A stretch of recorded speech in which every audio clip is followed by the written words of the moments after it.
겪는 일인데 서로가 만났을 때에 힘들지요. 이 소리가 먼저 나오는 것보다 힘이 될 수 있습니다. 할 수 있습니다.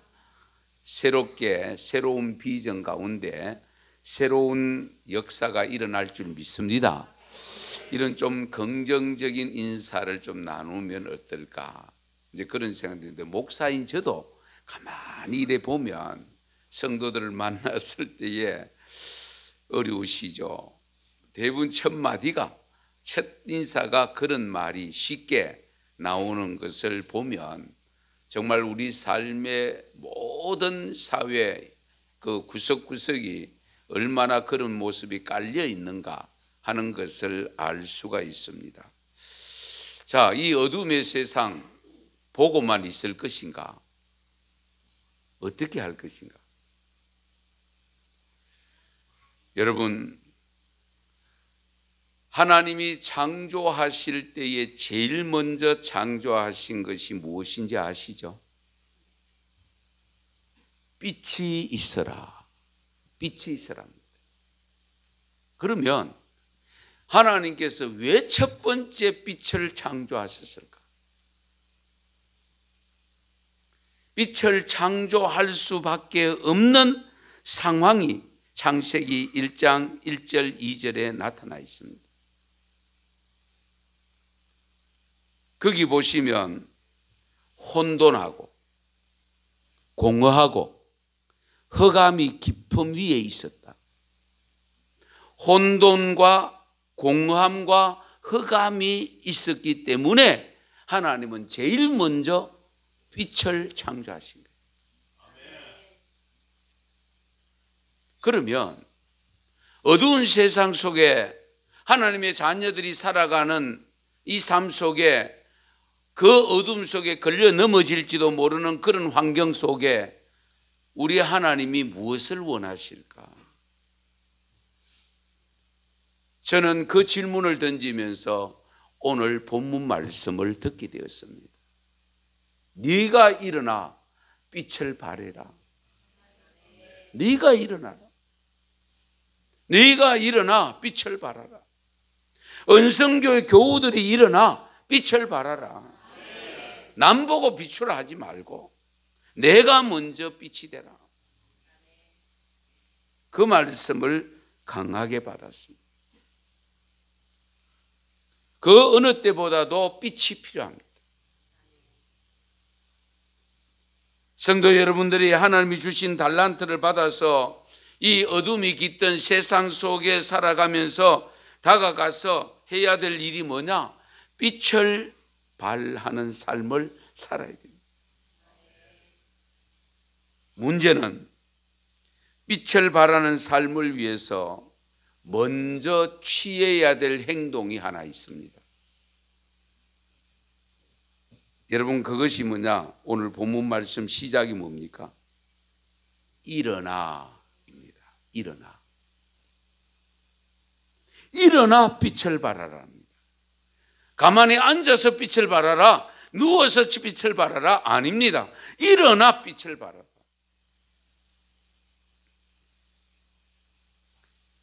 아무리 큰 빛을 발하는 것이라도 골고루 비추기 위해서는 반드시 높이 세워져야 됩니다. 높은 곳에 있어야 됩니다.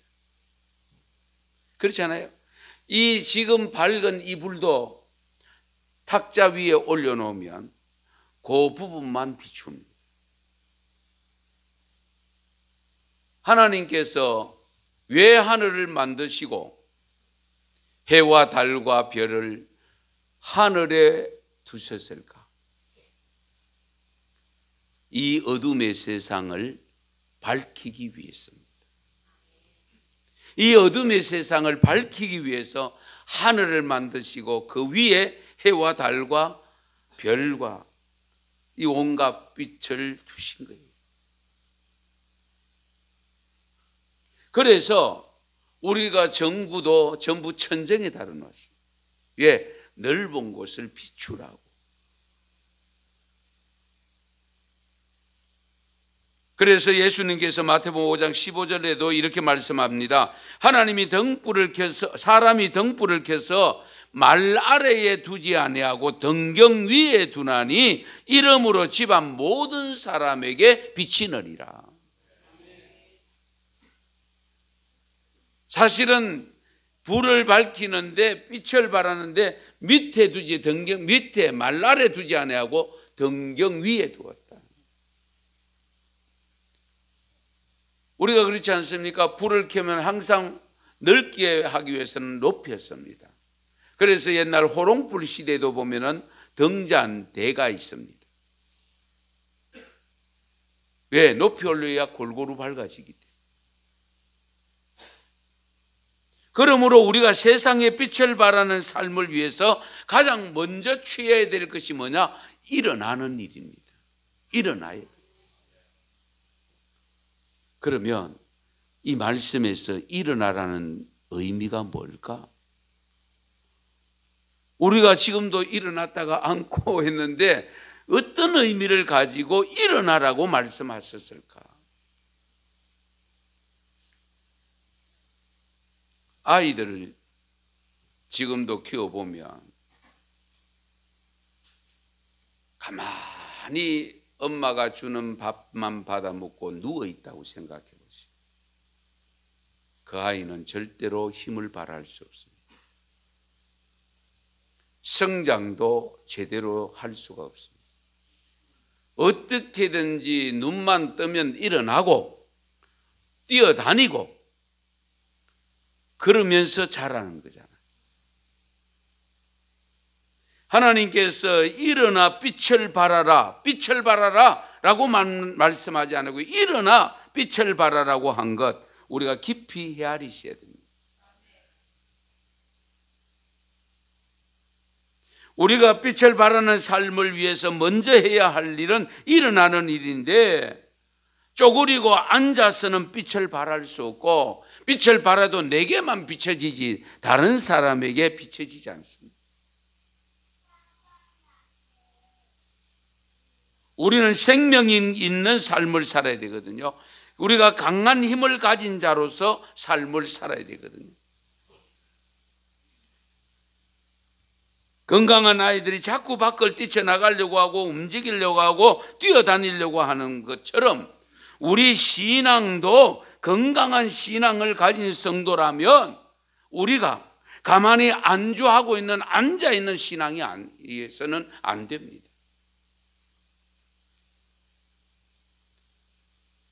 우리도 능력 있는 힘을 가져야 빛을 발할 수 있습니다. 아무리 훌륭한 믿음을 가져도 혼자 집안 가만히 집에만 있으면 빛은 집안에는 비추지만은 밖에는 비출 수가 없습니다. 그러므로 우리가 먼저 일어나야 하는데 왜 일어나야 되느냐? 왜 일어나라고 하셨느냐? 우리가 먼저 일어나지 않고는 밝은 빛을 발하는 삶을 제대로 효과 있게 살 수가 없기 때문입니다.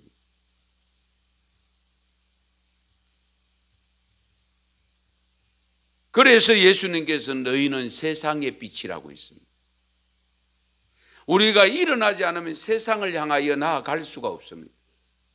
일어나야 갈 수가 있습니다. 일어나는 것은 바로 생명의 역사입니다. 살아있는 믿음의 역사입니다. 그래서 우리가 예수님 앞에, 여러분 보세요.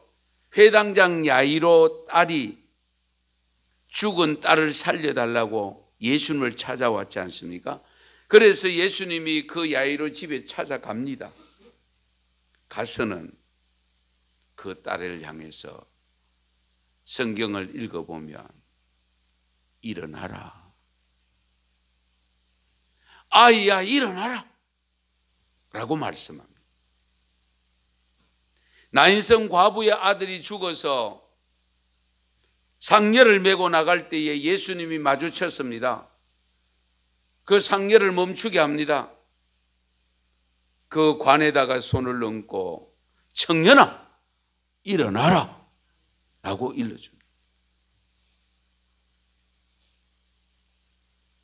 뿐만 아닙니다. 사도행전 9장에 보면 욥바에 다비다라는 여제자가 있었다라고 했는데, 이것을 선행과 구제하는 일이 많아서 그 다비다가 세상을 떠나 병을 앓다가 죽었는데, 많은 여인들이, 동네 여인들이 베드로가 나타날 때에 자기들 그 해준 옷들을 보여주면서 어떻게든지 너무 안타까운 마음을 가지고 살아났으면 좋겠다고 생각하고 있을 때에 이미 시신이 그 방에다가 모셔놓은 그곳에 들어갔을 때에 그 안에 방 안에 있는 사람들 다 내보냅니다.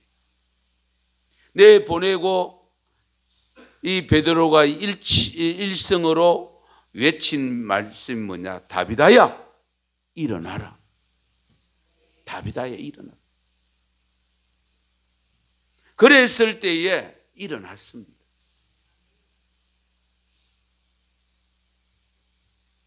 나인성 과부의 아들도 일어났습니다. 야이로의 딸도 일어났습니다. 지금도 하나님은 우리를 향하여 일어나라고 말씀합니다. 왜 앉아 있느냐? 영적으로 죽은 성도들은 일어나라고 말씀합니다. 영적으로 잠자는 자들은 깨어 일어나라고 말씀합니다. 신앙의 안전뱅이들은 일어나라고 일러주고 있습니다. 영적으로 장애를 입고 힘없이 무능력하게 살고 있는 우리를 향해서 일어나, 일어나. 예, 일어나야 뭘 하지. 우리가 그렇지 않습니까? 앉아 있다가도 무엇인가 하기 위해서는 반드시 일어나야 되잖아요. 영적으로도 동일합니다. 좌절과 낙심의 자리에서, 원망과 불평의 자리에서 일어나라고 말씀합니다.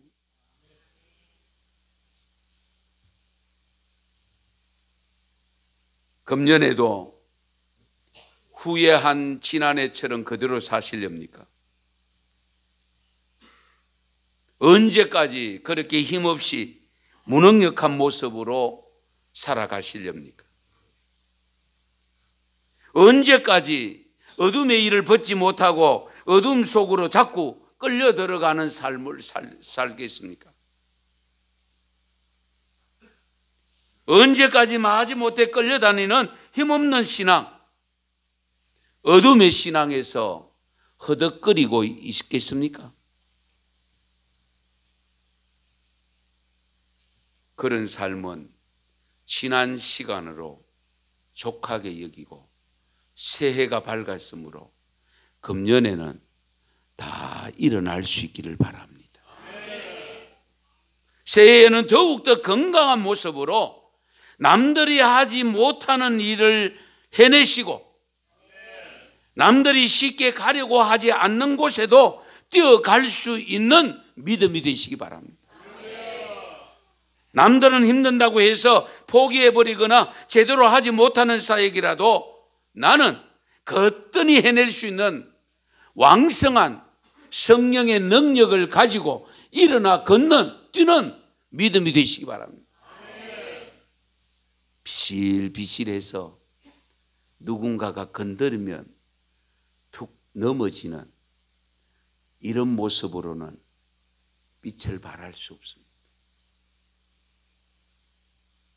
누가 와서 떠밀어도 밀리지 아니하고 넘어지지 않는 든든한 신앙으로 일어나 걷고 뛰어갈 수 있기를 바랍니다. 누가 와서 이 말하면 이리 쏠리고 저 말하면 저렇게 쏠리는 그런 믿음에서 벗어나서 심지가 견고해져서 누가 무엇이라 해도 오직 주님만 바라보면서 말씀만 의지하고 묵묵히 걸어가는 힘있는 신앙이 되시기를 바랍니다. 그러면 하나님이 왜 일어나라고 했어요? 빛을 발하라고. 빛을 발하는 삶은 무엇인가? 결국 우리의 삶을 통해서 당신의 빛된 모습을 드러내기 위함인데, 그런데 중요한 것은 우리가 그 빛을 발하려고 하면 내가 빛을 가져야 되잖아요. 내가 빛이 없는데 무엇을 비추겠습니까? 그런데 우리는 빛이 아닙니다. 하나님은 빛이십니다. 예수님은 빛으로 오셨습니다. 그런데 우리를 향해서 빛을 발하라고, 빛을 비추라고 말씀합니다.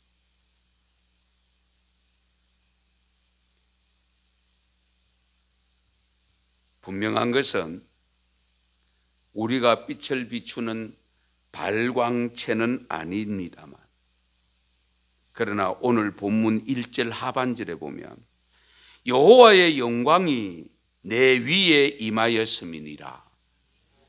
그리고 2절 하반절에도 보면 오직 여호와께서 내 위에 임하실 것이며 그의 영광이 내 위에 나타나리니. 우리가 먼저 하나님으로부터 받아야 될 빛이 있는데 그 빛이 뭐냐? 영광의 빛입니다. 하나님의 영광의 빛을 먼저 받아야 그 빛을 우리는 다만 발산하는 겁니다. 반사하는 겁니다. 우리는 발광체가 될 수가 없습니다. 발광체는 우리 하나님이시고 우리 주님이십니다. 그 주님의 빛을 받아서, 그 영광된 빛을 받아서 우리 하늘나라 천국에는 전기도 없습니다. 태양도 없습니다. 달도 없습니다. 하나님의 영광의 빛으로 밝게 살아간다고 일러주지 않습니까? 그 영광의 빛을 우리가 받아야 돼요.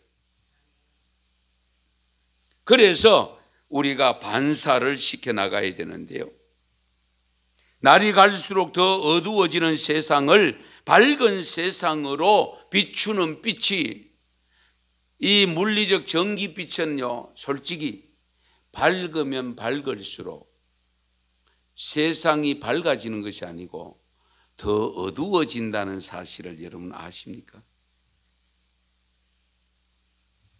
빛이 밝으면 밝아질수록 물질적으로 풍요로운 삶으로 이어집니다. 그 풍요로운 삶으로 이어지는 인간 세상은 하는 일들은 어두웁니다. 죄는 더 깊어갑니다. 아이러니컬한 내용이죠. 그래서 이사야 선지자를 통해서 빛을 발하라고 하신 것이고, 우리 예수님도 너희는 세상의 빛이라, 산 위에 있는 동네가 숨겨지지 못할 것이라고 일러주고 있습니다. 앞이 보이지 않는 경제 침체에도 일어날 수 있는 힘은 빛 대신 예수님만이 해결할 수 있다는 믿음을 보여주십시오. 하나님을 경외하는 민족에게 번성케 하시고 황무지를 옥토로 만들어 주시는 분임을 우리가 빛을 발할 때에 그들에게 인식을 시켜줄 수 있습니다. 어두운 교육 현장에 그리스도의 정신을 가진 인재를 길러내어서 파송해서 밝게 만들어 가야 되지 않겠습니까? 앞이 보이지 않는 정치의 어두움도 국민들의 빛을 발하면 얼마든지 밝은 정치인을 길러낼 수가 있습니다. 이와 같이 빛된 삶을 사는 사람을 길러내는 것이 중요한데, 그러기 위해서 먼저 우리가 빛된 삶을 살아야 됩니다. 그러면 이 어둠 속에 필요한 빛의 종류가 어떤 빛이 있어야 될까? 무지개도 7색깔이 있습니다. 빛도 우리가 백열등이라고 하지만은 여러 가지 빛을 전체를 하나로 모으면 백열 흰빛이 됩니다. 우리가 비춰야 될 빛은 하나님의 영광스러운 빛을 비춰야 되고, 예수님이 이 땅에 오시면서 비췄던 그 빛을 우리를 통해서 비춰줘야 되는데, 그 빛 내용이 구체적으로 어떤 내용인가 간략하게 말씀드릴게요. 첫째는, 가장 우선되는 빛은 진리의 빛입니다. 그 진리의 빛을 통해서 얻는 빛이 뭐냐? 구원의 빛입니다. 우리 예수님이 이 땅에 오신 근본적인 목적은 빛으로 오셔서 어둠을 물리치고 이들을 밝은 곳으로 하나님 나라로 인도하는, 그것을 우리가 구원이라고 합니다. 그 구원의 빛을 통해서 그 빛의 자리로 들어오게 하기 위해서 우리 예수님께서 내가 곧 진리라고 했습니다. 길이라고 했습니다. 그래서 반드시 우리 성도님들은 진리의 빛을 비추어서 많은 생명을 주께로 인도해내는 구원의 빛이 그 은혜보다도 밝은 빛이 우리 언성교회를 통해서 일어나기를 바랍니다.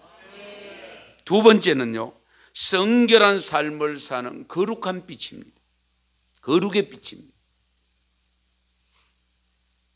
예수 믿는 사람은 착해야 됩니다. 누가 뭐래도 선해야 됩니다. 여기는 이유가 없습니다. 왜? 거룩한 삶을 위해서는 성결한 삶을 살아야 되기 때문에.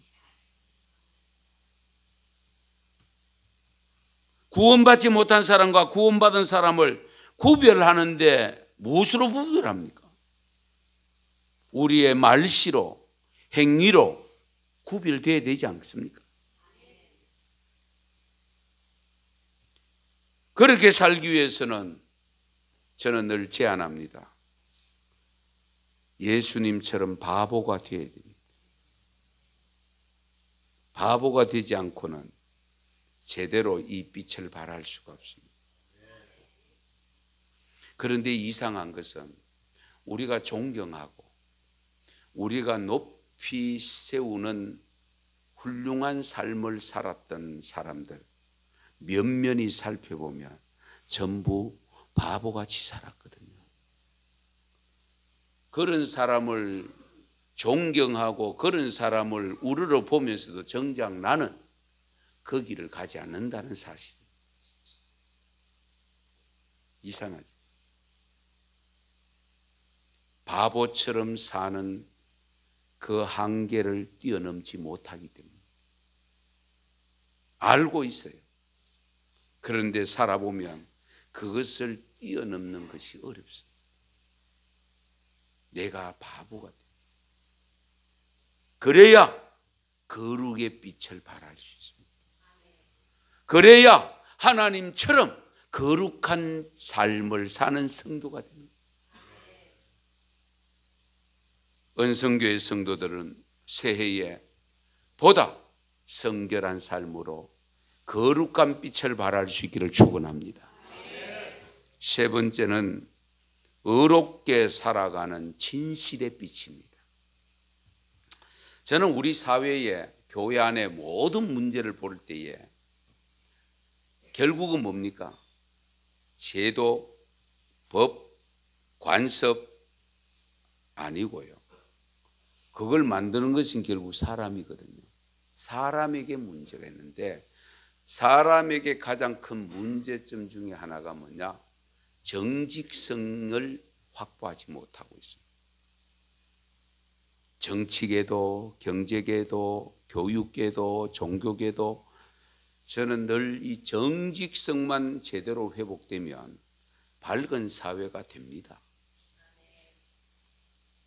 이 정직이 문제예요. 그러므로 우리 새해에는 은성교회 교우들만이라도 어쨌든 정직의 빛을 발해서 진실함으로 다가감으로 인해서 우리가 물품도 KS 마크가 붙어야 되는데 우리는 JS 마크가 붙어야 되지 않겠어요? 지저스 마크를 붙이면 이 마크는 확실하다, 믿고 살 수 있다. 그런 이미지를 제공할 때에 그것이 바로 빛입니다. 그런 역사가 일어나기를 바랍니다. 네 번째는 평화의 빛을 발해야 됩니다. 이 부분도 워낙 많이 말씀을 하고 듣고 했습니다마는 우리 민수기 6장에 보면 강복선언이 있습니다. 제가 가끔 축도 대신에 우리 고린도서에 있는 축도 대신에 강복선언을 활용할 때가 있는데요. 거기 보면은 마지막 부분에 여호와는 그 얼굴을 내게로 향하여 드사 평강 주시기를 원하노라. 평강을 강조하고 사도 바울의 서신, 사도 바울의 바울 서신을 보면 첫 인사 내용과 마지막 인사 내용에 반드시 평강이 들어갑니다. 그 정도로 우리 인간의 삶에 평강이 중요합니다. 시편 29편 11절에 이런 말씀이 있습니다. 여호와께서 자기 백성에게 힘을 주시며 여호와께서 자기 백성에게 평강의 복을 주시리로다. 할렐루야. 평강을 복이라고 말씀하고 있습니다. 평강의 복. 사실은 그렇잖아요. 물질 좀 가난해도 됩니다. 왜? 가족이 평화롭게만 잘 살면 행복하거든. 예. 그래서 화평케 하는 자는 복이 있나니 하나님의 아들이라 일컬음을 받을 것이라. 하나님의 아들이라고 하면서도 평화를 심지 못하면 하나님의 아들 아니지. 아들이라고 하면서 평화를 심지 못하면 하나님을 욕되게 하는 거예요. 우리 이 점을 항상 염두에 두세요.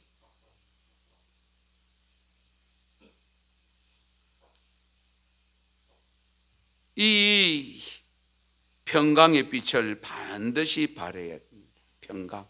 예. 여러분의 가정에 평강이 있기를 바랍니다. 우리 언성교회가 평강이 있기를 축원합니다. 이 평강이 통일로 이어질 수 있기를 바랍니다. 다섯 번째, 희락의 빛을 발해야 됩니다. 희락. 기쁨을 싫어하는 분 계십니까? 우린 전부 기뻐하려고 살고 있잖아요. 그런데 빌립보 교회를 향해서 하신 말씀을 보면 항상 기뻐하라고 있습니다. 그런데 항상 기쁨이 쉽지 않습니다. 즐겁지 않는 천국이라면 그 천국 가렵니까?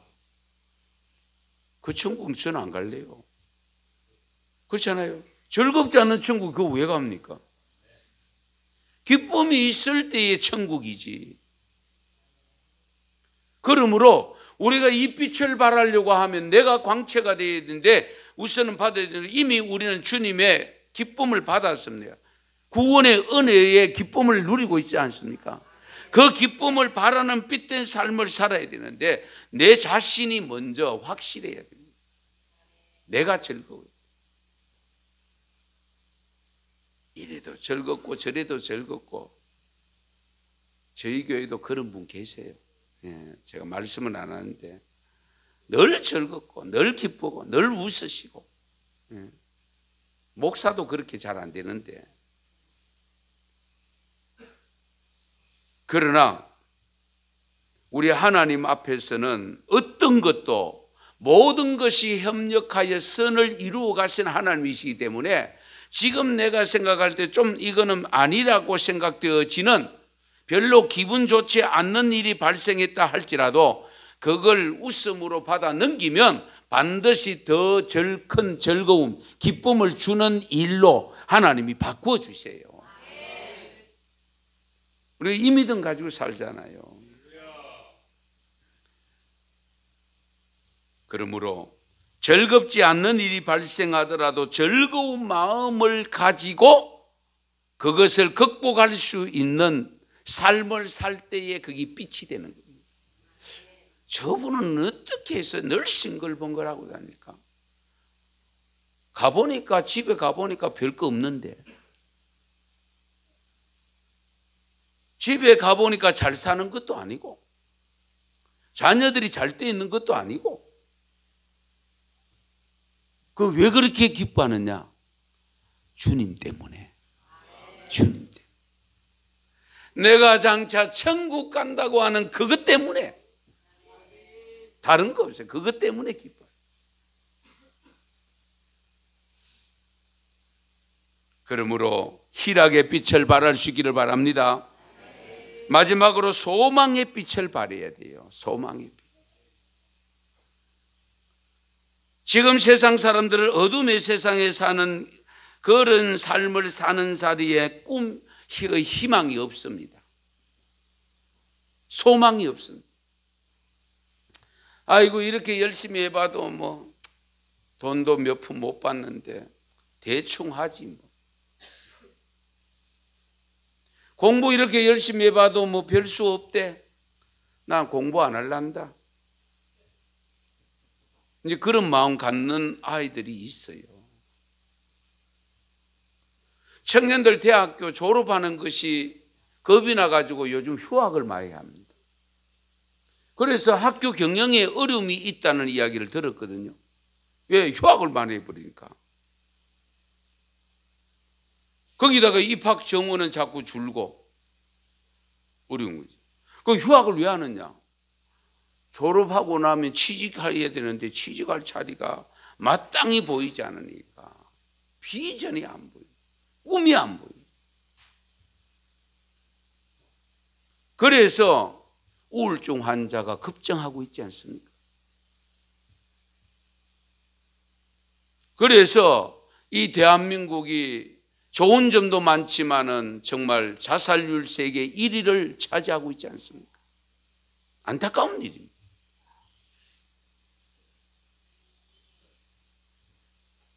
이런 상황 속에 있는 이 백성들에게 우리가 주님으로부터 받은 빛을 바람으로 말미암아 영생의 소망을 안겨주셔야 돼요.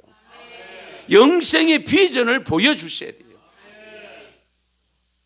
이 땅 위에서 그 꿈, 작은 꿈 못 이뤄가지고 실망하고 낙심하고 살 것이 아니고 영생의 꿈을 이루면 이 작은 육신의 그 꿈들은 별로 그것 때문에 인생이 좌우되지 않습니다.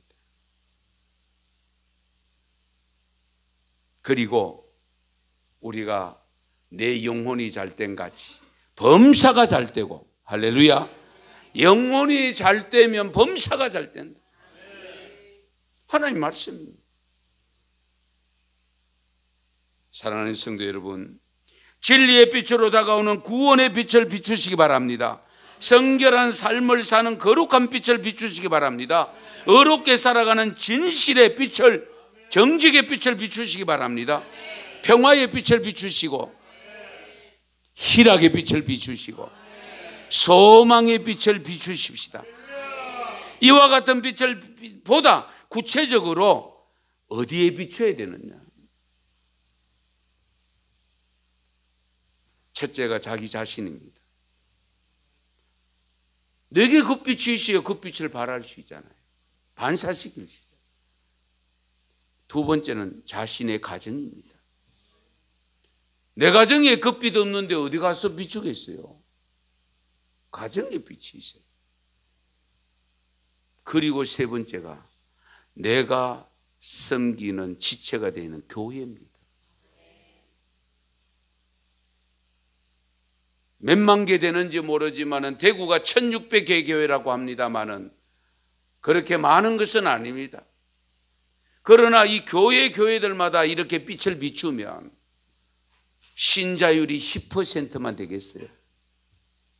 한번 생각해 보세요.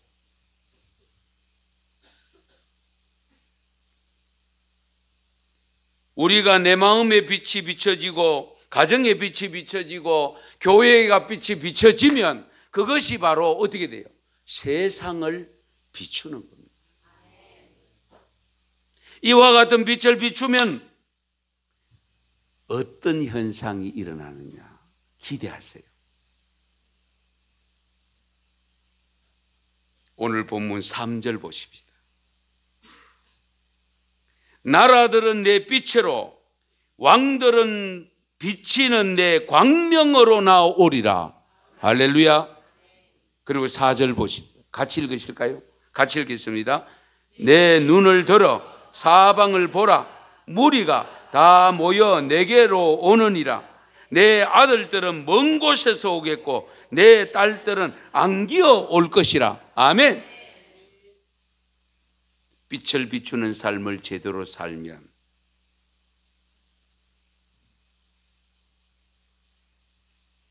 광명으로 나온다고 했습니다. 그리고 여러분이 가장 좋아하는지 모르겠습니다만 돈이 찾아온대요.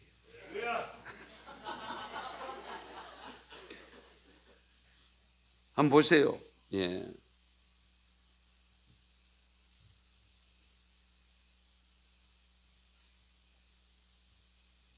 엄청나게 비춰오는데 5절도 같이 읽겠습니다. 5절 같이 읽습니다. 그때에 내가 보고 기쁜 빛을 내며 내 마음이 놀라고 또 화창하리니 이는 바다의 부가 네게로 돌아오며 이방 나라들의 재물이 내게로 옴이라. 아멘. 할렐루야. 이 복받는 비결이 있는데 그 길을 못 가요. 그래서 영혼이 잘 되는 것이 우선입니다. 여러분 잘 들으셔야 됩니다. 제가 또 하나 말씀하고 마무리할게요. 물질적 부유함을 잘 살기 위해서는 영혼이 잘 돼야 된다는 거 아시죠? 오늘 말씀은 그대로잖아요. 네가 빛을 발하라. 그러면 바다의 부가 이방 나라의 재물이 네게로 들어온다. 저는 이 말씀을 준비하면서 우리 경제가 어려운 것은 예수 믿는 우리들에게 문제가 있다. 원인이 있다. 이만큼 잘 살게 된 것이 기독교 때문이라고 하면 지금 어려움을 겪고 있는 문제 우리들 때문 아닙니까? 우리가 빛을 발하는 삶을 제대로 못 사니까.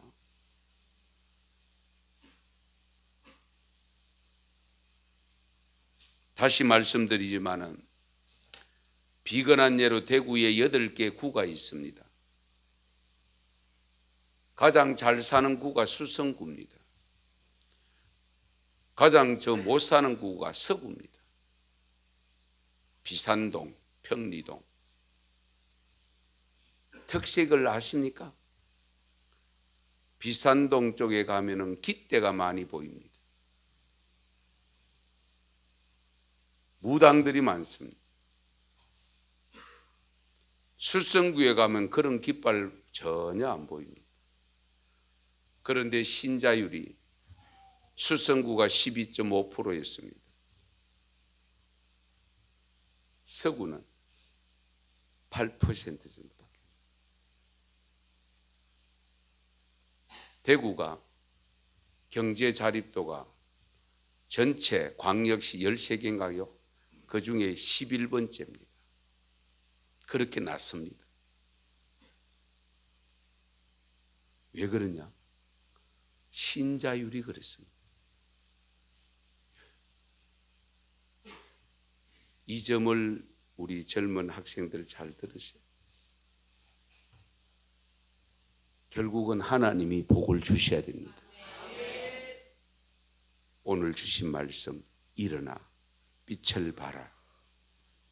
이 빛을 발하기만 하면 부가 네게로 온다라고 일러주신 말씀 기억하시면서 정말 2019년 새해 우리가 기본적으로 정말 빛을 아름답게 발해서 정말 2019년 결산할 때는 더욱더 큰 영광을 돌리는 그런 기쁨이 있기를 축원합니다.